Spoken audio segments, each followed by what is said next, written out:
नमस्कार दोस्तों, welcome back to pharma guide 25, जहां हम फार्मास्यूटिकल रिलेटेड वेरियस टॉपिक्स पर डिस्कशन करते हैं, उसको बाइफरगेट करते हैं और उसको अंडरस्टैंड करते हैं इन सिंपल एंड प्रैक्टिकल तरीके से। आज के इस वीडियो में हम जानेंगे deviation management in pharmaceutical industries. In pharmaceutical industries deviation होना एक नॉर्मल है, लेकिन उसको कैसे हैंडल किया जाता है, उसको कैसे ट्रैक किया जाता है और उसका क्या सिग्निफिकेंस है, उसको लेकर कंपनी का क्वालिटी कल्चर डिसाइड होता है। इस वीडियो में हम जानेंगे डेविएशन क्या होता है, उसके कितने टाइप्स है, उसको कैसे क्लासिफिकेशन किया जाता है और उसका लाइफ साइकिल मैनेजमेंट मतलब स्टार्ट टू एंड डेविएशन का फ्लो कैसे रहता है। और उसके बाद हम जानेंगे रियल फार्मा एग्जांपल्स जो ऑडिटर्स या फिर कई ऑब्जर्वेशंस में आए होंगे, वैसे एग्जांपल हम डिस्कस करेंगे। डेविएशन का मतलब है departure from approved procedure, SOP और एनी जीएमपी रिक्वायरमेंट। उसके बिना अगर हम करते हैं, अगर हमारा अप्रूव्ड प्रोसीजर, अगर हमारा एसओपी कुछ और कहता है और हमारा एक्चुअल में कुछ और ही रिजल्ट आता है, तो हम उसको डेविएशन बोलते हैं। तो चलिए नेक्स्ट टॉपिक बात करते हैं, टाइप्स ऑफ डेविएशन। डेविएशन के दो टाइप्स है, एक अनप्लान डेविएशन और दूसरा प्लान डेविएशन। प्लान डेविएशन को अभी टेम्पररी चेंज कंट्रोल भी कहा जाता है।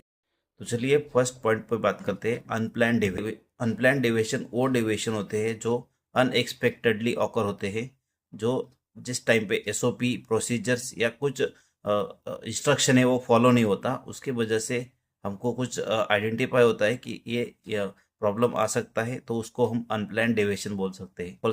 अनप्लान डेविएशन के वेरियस एग्जांपल हम ले सकते हैं। पहला, इक्विपमेंट स्टॉप। अगर हमारा प्रोसेस रनिंग है, वहाँ पे इक्विपमेंट ब्रेकडाउन होता है, तो उसको अनप्लान डेविएशन बोलते हैं, क्योंकि वो अनएक्सपेक्टेड था कि इक्विपमेंट ब्रेकडाउन आएगा। उसके बाद टेम्परेचर आउट ऑफ रेंज। एक हमारा पर्टिकुलर रिएक्शन है, उसका आउट ऑफ रेंज अगर टेम्परेचर जाता है, वो हम अनप्लान डेविएशन बोलते हैं। उसके बाद ऑपरेटर ने गलत पैरामीटर सेट कर दिया, कोई इक्विपमेंट्स ऑपरेट करते टाइम उसको गलत तरीके से सेट कर दिया, तो उससे कंटिन्यू आगे जाके वो प्रोसेस में कुछ प्रॉब्लम आता है, वो बैच में कुछ प्रॉब्लम आता है, तो वो भी अनप्लान डेविएशन है। और उसके बाद ऑफिसर से कुछ स्टेप मिस हो गया मैन्युफैक्चरिंग के दौरान, उसको नंबर ऑफ स्टेप्स करना था, उससे गलती से एक दो स्टेप स्किप हो गया, तो वो भी अनप्लान डेविएशन हो सकता है। मतलब जब कोई एक्टिविटी हमको पहले से मालूम है कि ये आउट ऑफ एसओपी है, उसको हम पहले से प्लान करते हैं, जिसको प्लान डेविएशन। प्लान डेविएशन को अभी के जीएमपी के रिक्वायरमेंट के हिसाब से उसको टेम्पररी चेंज कंट्रोल बोला जाता है। प्लान डेविएशन का कंसेप्ट अभी खत्म हो गया है, उसको बोलते हैं टेम्पररी चेंज कंट्रोल। जो भी हमको कुछ टेम्पररी बेसिस पे थोड़े समय के लिए चेंज करना होता है, उसको हम बोलते हैं temporary change control. Temporary change control के अलग अलग एग्जाम्पल। पहला, कैलिब्रेशन शेड्यूल को 2 दिन एक्सटेंड करना। मतलब हमारा कैलिब्रेशन एक इक्विपमेंट का, पर्टिकुलर इक्विपमेंट का स्टैंडर्ड है कि वो ये समय पे इतना टाइम में होना चाहिए, लेकिन वो कुछ प्रॉब्लम है, कुछ हमको पहले से आइडेंटिफाई है, उसकी वजह से नहीं हो रहा है, तो उसको हम एक्सटेंड करेंगे based on temporary change control, मतलब प्लान डेविएशन। और उसके बाद अल्टरनेट रॉ मटेरियल यूज़ करना। अगर हमारे पास रॉ मटेरियल है एक्स वेंडर का और वो अभी सफिशिएंट नहीं है, तो ऑन टेम्पररी बेसिस हम दूसरा एक वेंडर का रॉ मटेरियल लेंगे, जो हम यूज़ करेंगे बैच मैन्युफैक्चरिंग के लिए, तो उसको हम टेम्पररी चेंज कंट्रोल के अंदर कंसिडर करेंगे। उसके बाद अल्टरनेट इक्विपमेंट्स यूज़ करना मैन्युफैक्चर। अगर हमारा रेगुलर प्रोसेस के इक्विपमेंट्स में कुछ ब्रेकडाउन है, तो हम अल्टरनेट इक्विपमेंट यूज़ करते हैं, उसको बोलते हैं प्लान डेविएशन या फिर टेम्पररी चेंज कंट्रोल। उसके बाद other storage area, temporary basis के लिए अदर स्टोरेज एरिया को यूज़ करना है हमको, फिनिश गुड स्टोर के लिए या फिर रॉ मटेरियल स्टोर के लिए या फिर सेमी फिनिश स्टोर के लिए, वेरियस मटेरियल स्टोरेज के लिए अलग अलग एरिया हम यूज़ कर सकते हैं, तो उसके लिए भी हमको टेम्परेरी चेंज कंट्रोल फाइल करना होता है। नेक्स्ट टॉपिक पे आते हैं, क्लासिफिकेशन ऑफ डेविएशन। डेविएशन को मेनली 3 क्लास में डिवाइड किया जाता है। पहला क्रिटिकल, दूसरा मेजर और तीसरा माइनर। क्रिटिकल डेविएशन वो होते हैं जिसका प्रोडक्ट क्वालिटी पे, पेशेंट सेफ्टी पे, पेशेंट हेल्थ पे हजार्डस और क्रिटिकल इम्पैक्ट होता है। मतलब अगर वो उस डेविएशन का हमारे प्रोडक्ट पे या फिर पेशेंट पे इम्पैक्ट है और वो क्रिटिकल है, तो उसको बोलते हैं क्रिटिकल डेविएशन। उसमें मिक्सअप का एग्जांपल आ सकता है, एक एपीआई मॉलिक्यूल दूसरा एपीआई, एक एपीआई मॉलिक्यूल दूसरे एपीआई में मिक्सअप हो गया। उसके बाद माइक्रोबायल कंटेमिनेशन हो गया। उसके बाद क्रिटिकल प्रोसेस पैरामीटर में कुछ वायोलेशन है, तो वो क्रिटिकल डेविएशन हो सकते हैं। उसके बाद सेकंड पार्ट है मेजर डेविएशन। मेजर डेविएशन मतलब उस पे पेशेंट सेफ्टी पे, प्रोडक्ट क्वालिटी पे इम्पैक्ट हो सकता है, हमको मालूम नहीं लेकिन हो सकता है, तो उसको हम बोलते हैं मेजर डेविएशन। उसमें हम एग्जांपल ले सकते हैं, use of non calibrated equipments. किसी भी पर्टिकुलर रिएक्शन का टाइम, किसी भी पर्टिकुलर ऑपरेशन का टाइम बियॉन्ड द वैलिडेशन उसको एक्सटेंड करना, उसको भी बोलते हैं मेजर डेविएशन। उसके बाद अनअप्रूव्ड और अनऑथोराइज डाटा शीट और अनऑथोराइज डॉक्यूमेंट यूज़ करना राइटिंग के लिए, उसको भी बोलते हैं मेजर डेविएशन। उसके बाद थर्ड हमारा पॉइंट आता है माइनर डेविएशन। माइनर डेविएशन मतलब जिसका प्रोडक्ट क्वालिटी पे, पेशेंट सेफ्टी पे कुछ भी इम्पैक्ट नहीं है, वो बस एक डॉक्यूमेंटेड एरर है, वो बस एक क्लरिकल एरर है, मतलब लिखने में कुछ तो गलत हुआ है या फिर लिखते समय कुछ अलग ही लिखा है, उसको बोलते हैं माइनर डेविएशन। वो एक डॉक्यूमेंटेड मिस्टेक के लिए उसको जस्टिफाई करने के लिए, उसको मिनिमाइज करने के लिए लिया जाता है। उसमें हम एग्जांपल ले सकते हैं, लॉगबुक में एंट्री पेंडिंग है, उसके बाद स्पेलिंग मिस्टेक्स है, उसके बाद डेट फॉर्मेट रॉन्ग है, तो वो एक माइनर तरीके से हम उसको हैंडल करते हैं और उसको एक माइनर डेविएशन हम बोलते हैं। तो चलिए नेक्स्ट टॉपिक पे बात करते हैं, डेविएशन लाइफ साइकिल।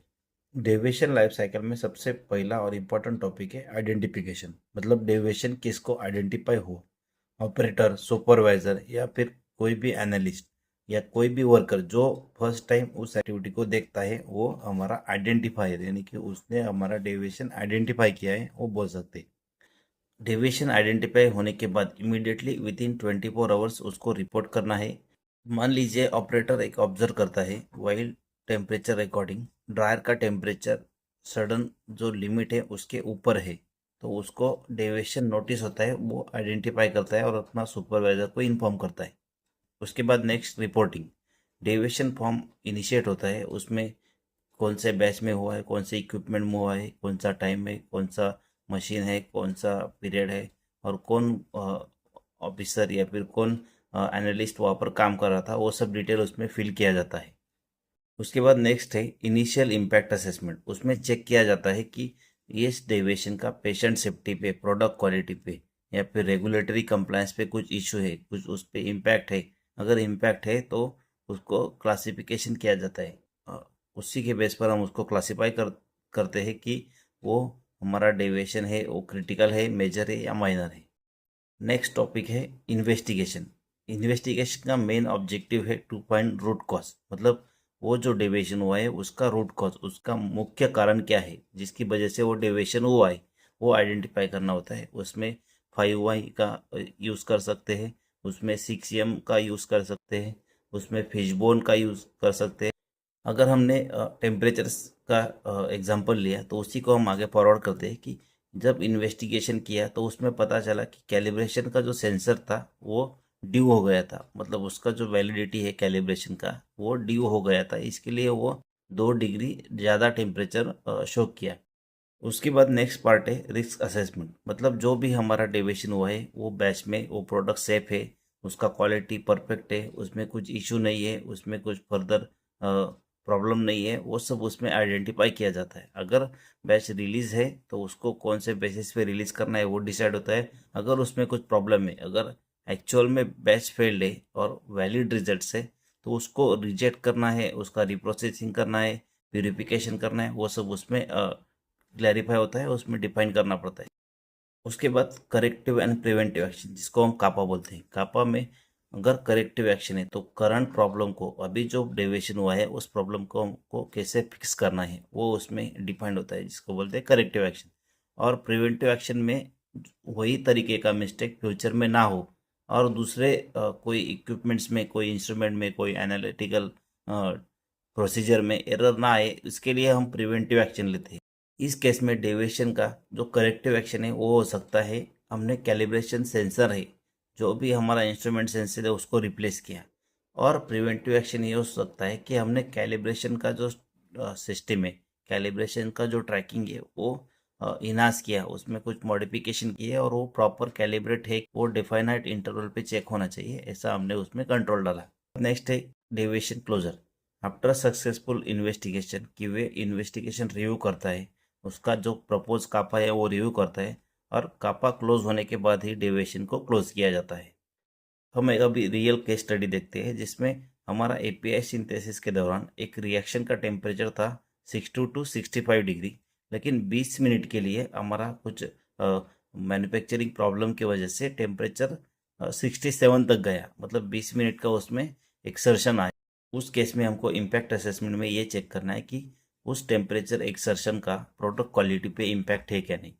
तो प्रोडक्ट क्वालिटी पे तो इम्पैक्ट होगा, और उसका पेशेंट सेफ्टी पे इम्पैक्ट है या नहीं वो हमको आइडेंटिफाई नहीं है, वो हम अभी बता नहीं सकते कि उसका लास्ट में जाकर जो एंड यूज़र है, पेशेंट है, उसको इम्पैक्ट होगा कि नहीं। इसके लिए हम उसको क्लासिफाइड करते हैं मेजर में। इन्वेस्टिगेशन होता है, उसमें पता चलता है कि जो कैलिब्रेशन जो टेम्परेचर सेंसर है उसका रिस्पॉन्स टाइम प्रॉपर नहीं था, मतलब वो जो जिस टाइम पे ऑन ऑफ या फिर कट ऑफ होता है वो टाइम प्रॉपर नहीं था। उसके बाद रिस्क असेसमेंट, उस डेविएशन का हमारे प्रोसेस पे, हमारे प्रोडक्ट पे, प्रोडक्ट के क्वालिटी पे, उसके नेचर पे कुछ इम्पैक्ट है कि नहीं, तो हम रिस्क असेसमेंट में चेक करते हैं। और अगर बैच सेटिस्फैक्ट्री है, उसका क्वालिटी रिजल्ट्स ओके है, तो हम उसको बैच को रिलीज करते हैं। उसके बाद नेक्स्ट टॉपिक पे हम बात करते हैं corrective and preventive action. Corrective action मतलब क्या, अगर वो हमको रेक्टिफाई करना है सिंगल बैच के लिए तो उसको करेक्टिव एक्शन बोलेगी। उसमें हमने क्या किया, टेम्परेचर सेंसर को रिप्लेस कर दिया या फिर रिपेयर कर दिया, दोनों में से कोई भी पॉसिबल हो सकता है। उसके बाद प्रिवेंटिव एक्शन में क्या किया कि हमने एक प्रॉपर सिस्टम बनाया है जिसके तरह हम वेरियस रेगुलर इंटरवल पे वो चेक करते रहेंगे जो टेम्परेचर सेंसर है वो प्रॉपर वर्किंग में है या नहीं है। और दूसरा, जो भी अवेलेबल अभी सेंसर है हमारे मैन्युफैक्चरिंग एरिया में, हमारे प्लांट में, तो उसको हम वापस रीवेरीफाई करेंगे कि वो बराबर चल रहे हैं कि नहीं, उसको बोलते हैं प्रिवेंट। उसके बाद करेक्टिव एक्शन कंप्लीट होने के बाद हम डेविएशन को क्लोज करते हैं। अगर आपको ये वीडियो यूजफुल लगा हो तो please like, share with your friends and subscribe to our channel for various update on pharmaceutical guidelines.